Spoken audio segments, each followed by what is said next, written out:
I earned my PhD at UC Davis. I was one of Patricia Gandara's students up there. We had the Education Policy Center at UC Davis at that time, the LMRI Policy Center. So I had a wonderful opportunity to work with Patricia and Russ Rumberger as well. He was one of my postdoc mentors at UC Santa Barbara. He ran the LMRI for the UC system for quite a while. And I just remember at that point in time, there was this great collective of scholars throughout the UC system who were focused on bilingual and EL student issues. And so there were people who were interested in language and language minority students and bilingual students. And this is in the late 90s, early 2000s, language minority students. We now have, they're emergent bilinguals. We're framing this much more as an additive. Although I think the scholars in this field have always seen our students as additive and having this incredible bilingual potential. And I worked with Chandra Muller here at UT Austin.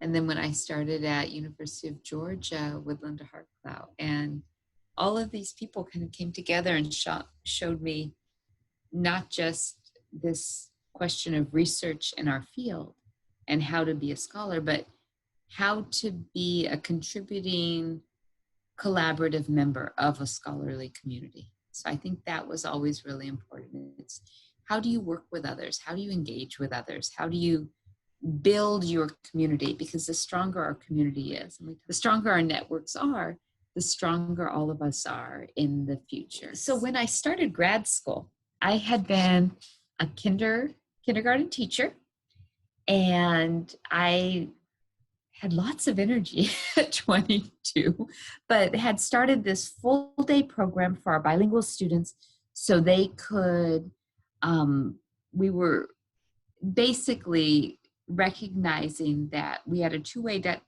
bilingual program, but I developed and wrote a grant to have our Spanish speakers stay all day, because I knew transportation was a problem for some of the families. And I also knew that the district was pulling out their test scores and saying, oh, we've got all of these things that they were framing my students as deficit. So I said, let's expand and let's offer enrichment. And let's recognize the fact that we have huge social class differences. It was one classroom per grade, and it was one of the only 2 dual language programs in San Diego County at the time. But we had a full day long program. And so I went into graduate school really excited to look at early interventions and how we can foster greater primary language literacy development in like grade ages 3 to 6 or 7, maybe 3 to 5, maybe 3 to 6 or 7. And then started working as a high school bilingual resource teacher, just part-time, and found that there were all these students who were still EL identified despite the fact that they'd been in this school system. I moved to a new district for grad school, but they were still identified as 9th, 10th, 11th, 12th graders, despite the fact that they'd been in our schools since the beginning. So I pivoted completely and moved over to the secondary English learner question. And why are 60-70% of our high school ELs considered long-term after that 5 to 7 year cutoff, wherever you want to put that number? I remember looking at that early CELT data from California and realizing that it was 60 to 70% of our high school students who had been here, I think at that point, 7 years or more. And we're still at that. If we look at our high school numbers now, I think we're pretty much still predominantly about 2/3 long-term students. And so what's the disconnect between what we know about learning just the language and moving out into more mainstream academic content. So what I was originally concerned about is what's not happening for secondary English learners. But as over the last 20 years, as I've dug more and more into these questions, I have to wonder if this is actually not more about what don't we know about how we should be teaching them, and what don't we know about how schools should be responding. Because the more I look into this, the more it seems like this is an organizational and a systems question, that we can have lots of different types of programs, but how do school systems process our students? That's how I think we've really evolved. And it's not just, early on, I remember reading over and over again for my lit review for my dissertation, everything was about English proficiency. And I was like, but that's only part of it. And then when I started examining what keeps kids in EL status, it wasn't the English proficiency.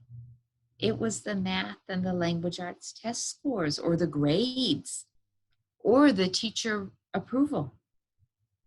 So it was these other things, that English proficiency was only part of it. In fact, for my dissertation in an early publication in AERJ, I pitted English proficiency against academic coursework, and found that it was really academic placement that drove students' achievement. English proficiency among English learners had very little to do with it. So we have an overrepresentation of kids who are very English proficient and yet are not able to exit out because of the academic preparation they're receiving. During my postdoc, I was very fortunate to have an AERA IES postdoc early in my career, obviously early in my career, right after completing my PhD. But at that point in time, I had been focused just on EL and the classroom experiences. And when I moved, I worked with Russ Rumberger for 1 year, but was able to work with Chandra Muller, who's a sociologist here at UT Austin. And she had been working with this nationally representative data set and with a group of sociologists and demographers. And I came onto this project and got a crash course in the sociological underpinnings. I mean, I had my background in sociology, but really getting the opportunity to work with sociologists and thinking about the policies we put in place and the organizational structures that support those policies was completely changed how I thought about my research and about my students and about bilingual EL students in our school system. And that, thinking about the groups in a society, how different institutional agents take policies and interpret them in different ways, implement them in different ways. And if we think about the field of educational policy, well, policy implementation, that is all our school leaders do. Any study on school leaders and principals and superintendents is a policy implementation study. So we really need to think about institutional agents and their beliefs and ideologies. So I had come into this really thinking about the English learnerness of the students I was studying, and working with sociologists who all saw the immigrantness of my students. And it was fascinating because these sociology studies would take into account all of these parental and home and school factors, but not EL status. That's not part of the study. Maybe they would get some measure of English proficiency and parents' reports, but not EL status. And I would argue that, you could have two kids with the same English proficiency level, one who's labeled EL and one who's not, and they're going to have wildly different educational experiences. These kids are children of immigrant parents and are EL students in the schools. And these two identities, plus you add all the racial, ethnic identities that are labeled onto them into the mix. But those two identities are really salient to their lived experiences. And in a piece I just put out with Megan Hopkins and Leslie Gouch out at UC San Diego in Ed Policy, we look at the intersection of state immigrant policy and language policy with EL education, equity, and essence. So really thinking about how these state attitudes and policies towards immigrants influence how EL students experience their education. Because think about with every ICE raid, we saw these drops in attendance. Well, who do we think those might be? No, not every EL student is undocumented, and not every undocumented student is EL. But the immigrantness, and even if you are documented, if the student happens to be documented himself or herself, she's going to possibly live in a mixed status home, or the parents recognize that this is an attack on all immigrants, regardless of legal status, and so they're going to keep her home as well.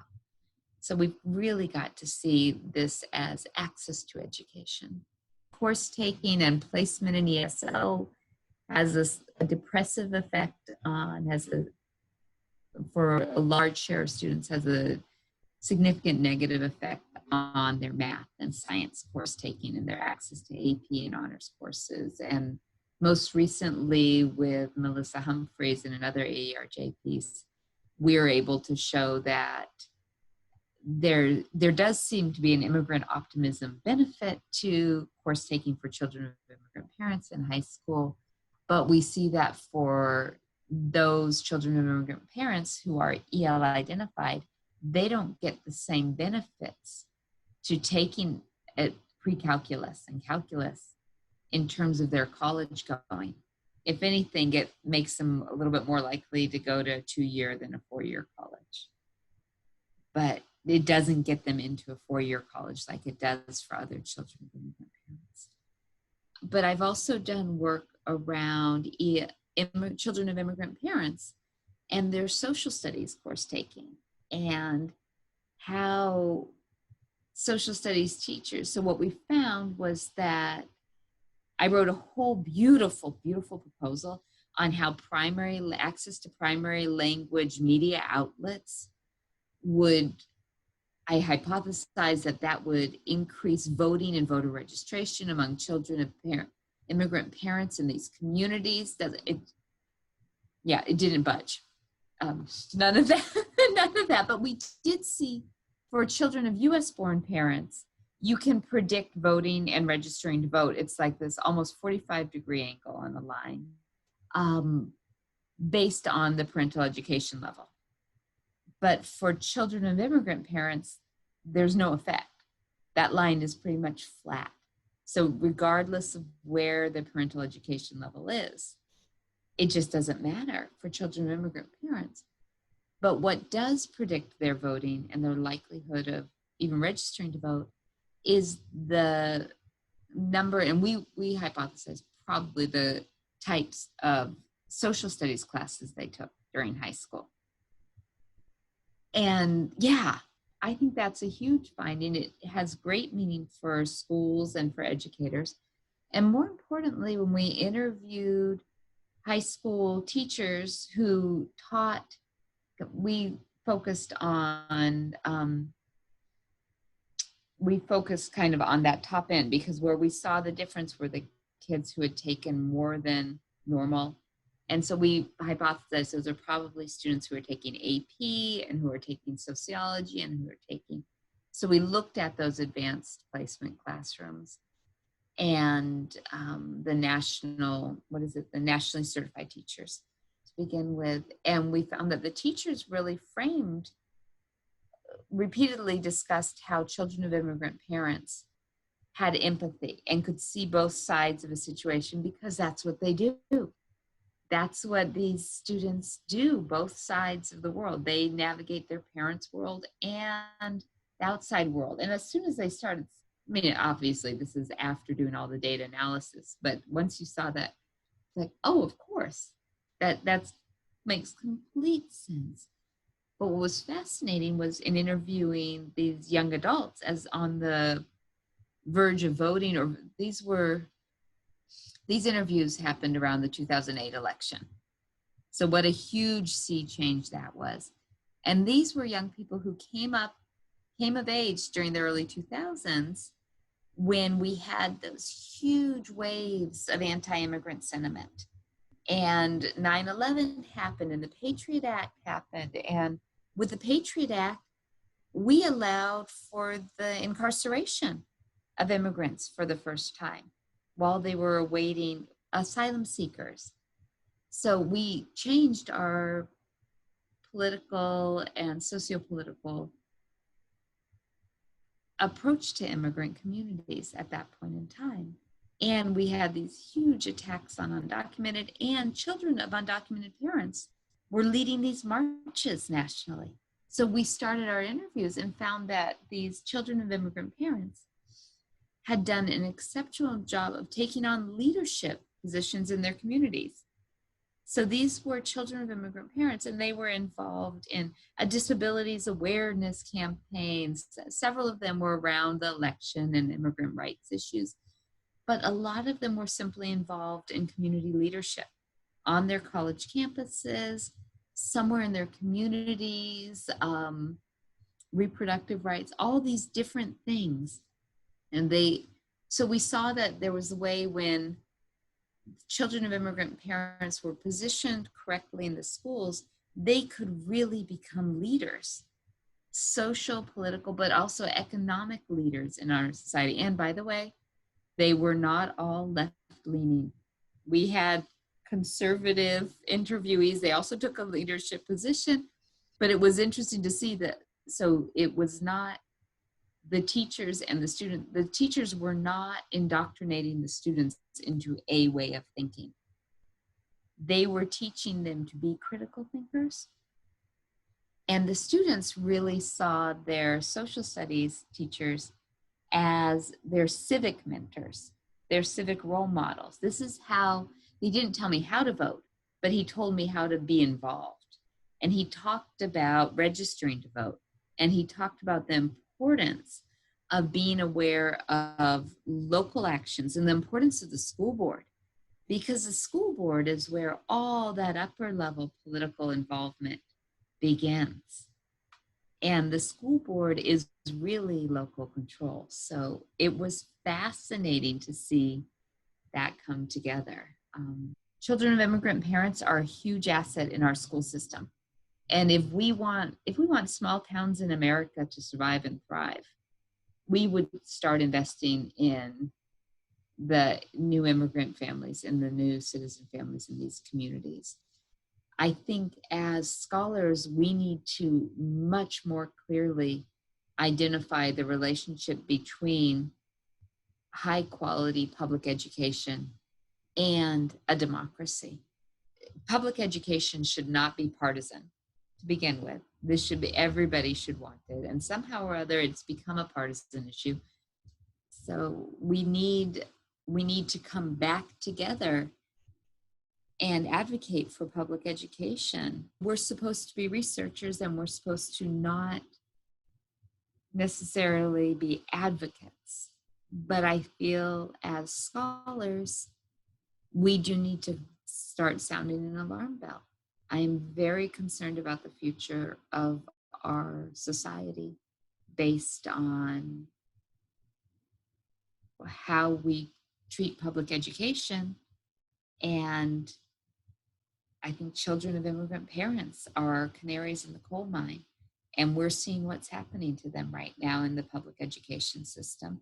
We see this incredible civic potential. There's a bilingual advantage, a civic advantage, all these ways that the children of immigrant parents should be at the top of the class across the board.